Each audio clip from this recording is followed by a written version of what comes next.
Hello dear students, welcome back to my channel Edu Colours. आज हम इस video में क्लास 8th की सामाजिक विज्ञान इतिहास की वर्कशीट करेंगे, वर्कशीट नंबर 34, जो कि 15 फरवरी को करनी है। बच्चों, चैप्टर हमारा चल रहा है राष्ट्रीय आंदोलन का संगठन 1870 के दशक से 1947 तक। ठीक है, हमने 1870 से शुरू किया था और धीरे धीरे करके हम 1920 तक आए और हमने असहयोग आंदोलन के बारे में जाना।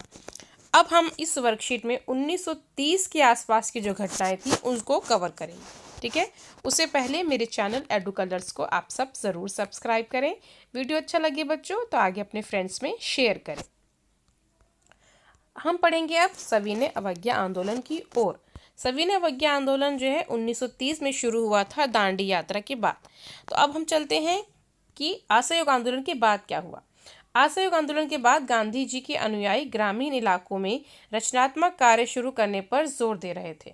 चित्तरंजन दास और मोतीलाल नेहरू जैसे अन्य नेताओं की दलील थी कि पार्टी को परिषद चुनाव में हिस्सा लेना चाहिए और परिषदों के माध्यम से सरकारी नीतियों को प्रभावित करना चाहिए।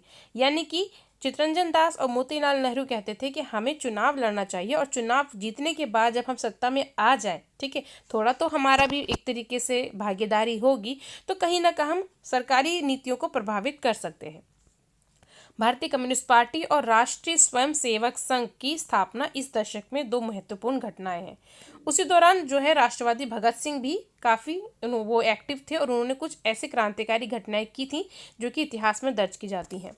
उसके बाद हम देखते हैं कि आखिर में कांग्रेस ने पूर्ण स्वराज्य यानी कि 1929 में कांग्रेस ने पूर्ण स्वराज्य का रख दिया, यानी कि खुद का पूरा तरीके से चलाने वाला शासन, उसमें कोई अंग्रेजी सत्ता नहीं रहेगी। तो पूर्ण स्वराज्य की मांग रख दी। जवाहरलाल नेहरू की अध्यक्षता में 1929 में किए गए एक प्रस्ताव को पारित किया गया और 26 जनवरी 1930 को पूरे देश में स्वतंत्रता दिवस मनाया गया। हालांकि इस दिन हमें आज़ादी नहीं मिली, लेकिन नेहरू जी ने ये घोषित कर दिया।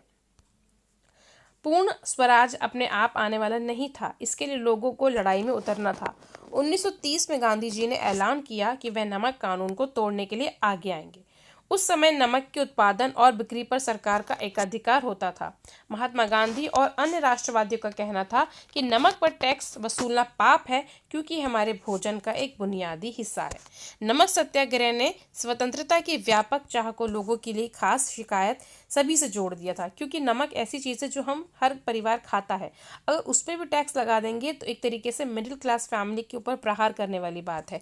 तो इस वजह से जो गांधी जी हैं उनके साथ आम लोगों को की भी उनको मिडिल क्लास की भी एक तरीके से सपोर्ट जो है वो मिल चुका था और इस तरह से अमीरों और गरीबों के बीच में जो मतभेद था वो भी खत्म हो गया और सभी इस लड़ाई में शामिल हो गए। मोस्ट इंपॉर्टेंट है दांडी मार्च। ठीक है, गांधी जी और उनके अनुयायी जो हैं 240 किलोमीटर से यात्रा करते हुए साबरमती से कहाँ पहुंचे? दांडी। ठीक है, साबरमती से 240 किलोमीटर की यात्रा करते हुए वो दांडी पहुंचे। उसके बाद हम देखते हैं कि वहाँ पर उन्होंने नमक बिखरा था उसको इकट्ठा किया और नमक कानून बनाकर नमक कानून तोड़ा। उन्होंने पानी उबालकर नमक भी बनाया। इस आंदोलन में किसानों, आदिवासी महिलाओं ने बढ़ चढ़कर हिस्सा लिया। नमक के मुद्दे पर व्यवसायी संघ ने पत्र प्रकाशित किया। सरकार ने शांतिपूर्ण सत्याग्रह आंदोलन को बर्बरतापूर्वक कुचलने का प्रयास किया। हजारों क्रांतिकारियों को इस समय जेल में डाल दिया गया। भारतीय जनता पार्टी के साझा संघर्षों के चलते आखिरकार 1935 के गवर्नमेंट ऑफ इंडिया एक्ट में प्रांतीय स्वायत्तता का प्रावधान पारित किया गया। ठीक है, प्रांतीय स्वायत्तता का प्रावधान जो है 1937 में जो है वो एक तरीके से अप्लाई किया गया था। सरकार ने ऐलान किया कि 1937 में प्रांतीय विधायिकाओं के लिए चुनाव करवाए जाएंगे। इस चुनाव के परिणाम आने पर 11 में से 7 प्रांतों में कांग्रेस को सरकार बनाने का मौका मिला। प्रांतीय स्तर पर 2 साल के कांग्रेसी शासन के बाद 1939 में जब दूसरा विश्व युद्ध शुरू हो गया तो उस समय हम देखते हैं कि हिटलर के प्रति आलोचनात्मक रवैये के कारण कांग्रेस के नेता ब्रिटेन के युद्ध प्रयासों में मदद लेने के तैयार थे। यानी कि जिस प्रकार से कांग्रेस का हिटलर का रवैया था, तो हिटलर के रवैयों को एक तरीके से यहाँ जो कांग्रेस पार्टी है वो भी सपोर्ट नहीं करती थी, जिसके कारण उसने ब्रिटेन के युद्ध प्रयासों में मदद लेने के लिए वो एग्री हो गए। इसके बदले वे चाहते थे कि युद्ध के बाद भारत को आज़ाद कर दिया जाए। यानी कि जो कांग्रेस और पार्टी है और जो भारतीय हैं वो एक तरह की शर्त रख रहे हैं कि 1939 में जो दूसरा विश्व युद्ध शुरू हो गया उसमें हम ब्रिटेन का साथ देंगे, लेकिन बदले में जब ये युद्ध ख़त्म हो जाएगा जो कि 1945 में जाके ख़त्म हुआ, तो बदले में भारत को ब्रिटेन से आज़ादी दिलानी होगी, यानी कि ब्रिटेन को यहाँ से जाना होगा। तो ये जो शर्त है वो रखी गई, भारतीयों ने रखी, कांग्रेस पार्टी ने रखी।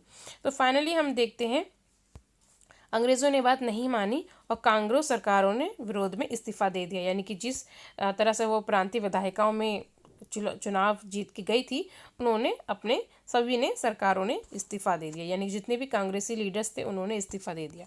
ठीक है बच्चों, तो यहाँ पर हमने मोटे मोटे कौन सी बातें की?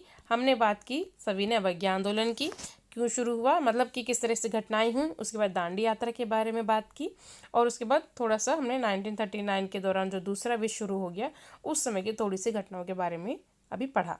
अब चलते हैं क्वेश्चन की तरफ। तो बच्चों आज थोड़ा समय कम है मेरे पास, वर्कशीट में थोड़ा देर से बना रही हूँ, तो मैं जो आंसर्स है आपको इसी वर्कशीट के बीच में से ही बताऊँगी। तो हमारा पहला प्रश्न है, कांग्रेस के कुछ नेता चुनाव में भाग क्यों लेना चाहते थे? क्योंकि उनको लगता था कि अगर आप चुनाव में भाग लेंगे तो आप सरकारी नीतियों को प्रभावित कर पाएंगे। तो इसका आंसर है परिषदों के माध्यम से सरकारी नीतियों को प्रभावित करना चाहते थे। कौन? यानी कांग्रेसी जो नेता थे वो परिषदों के माध्यम से सरकारी नीतियों को प्रभावित करना चाहते थे। तो ये हो गया हमारे फर्स्ट क्वेश्चन का आंसर। उसके बाद हमारा सेकंड क्वेश्चन है, पूर्ण स्वराज्य का प्रस्ताव कांग्रेस ने कब पारित किया? तो इसका आंसर है 1929 में। ठीक है, उस समय कांग्रेस के अध्यक्ष कौन थे? तो उस समय कांग्रेस के अध्यक्ष थे हमारे जो प्रथम प्रधानमंत्री हैं, यानी कि पंडित जवाहरलाल नेहरू। ठीक है, तो आपका पहला आंसर है, यानी कि दूसरे क्वेश्चन का आंसर है पहले पार्ट 1929, यानी कि हमारा जो पूर्ण स्वराज्य का प्रस्ताव था 1929 में पारित हुआ, और उस समय के अध्यक्ष कौन थे? पंडित जवाहरलाल नेहरू। तो ये हो गया हमारा दूसरा क्वेश्चन। ठीक है, उसके बाद हमारा तीसरा प्रश्न है, गांधी जी ने ब्रिटिश सरकार से लड़ने के लिए नमक को क्यों चुना? तो उसका आंसर बच्चों यहाँ पर हम आएंगे। तो उस समय नमक के उत्पादन और बिक्री पर सरकार का एक अधिकार होता था। तो यहाँ से लेके आप यहाँ तक लिखेंगे, यहाँ तक बुनियादी हिस्सा है, क्योंकि नमक जो है हमारे भोजन का बुनियादी हिस्सा है। अगर उस पर टैक्स लगाया जाएगा तो कोई भी भारतीय बर्दाश्त नहीं कर पाया, जिसके साथ ही उन्होंने गांधी जी के साथ दांडी यात्रा में सहयोग दिया। तो ये हो गया हमारे तीसरे क्वेश्चन का आंसर। आप वीडियो पॉज करके यहाँ से आंसर कॉपी कर सकते हैं। उसके बाद हमारा चौथा प्रश्न है, दांडी मार्च ने भारत के स्वतंत्रता आंदोलन को किस प्रकार प्रभावित किया? तो दांडी मार्च में हम देखते हैं कि इस आंदोलन में किसानों, आदिवासी और महिलाओं ने बड़ी संख्या में हिस्सा में भाग लिया। नमक के मुद्दे पर व्यवसायी संघ ने पत्र प्रकाशित किया। सरकार ने शांतिपूर्वक सत्याग्रह आंदोलन को बर्बरता पूर्व कुचलने का प्रयास किया। हजारों क्रांतिकारियों को जेल में डाल दिया गया। वह भारतीय जनता के साझा संघर्षों के चलते आखिरकार 1935 की गवर्नमेंट ऑफ इंडिया एक्ट में प्रांतीय स्वायत्तता का प्रावधान किया गया। तो ये हो गया हमारे चौथे क्वेश्चन का आंसर। ठीक है बच्चों, तो यहाँ पर हमारे चारों क्वेश्चन जो है बच्चों कंप्लीट होते हैं। आई होप आपको ये वर्कशीट बेटा समझ में आई होगी। मैंने आंसर्स लिख दिए हैं, उसको पॉज करके आप देख सकते हैं। तो बच्चों ये वीडियो देखने के लिए थैंक यू सो मच। मेरे चैनल एडुकलर्स को ज़रूर सब्सक्राइब करें। Thank you so much.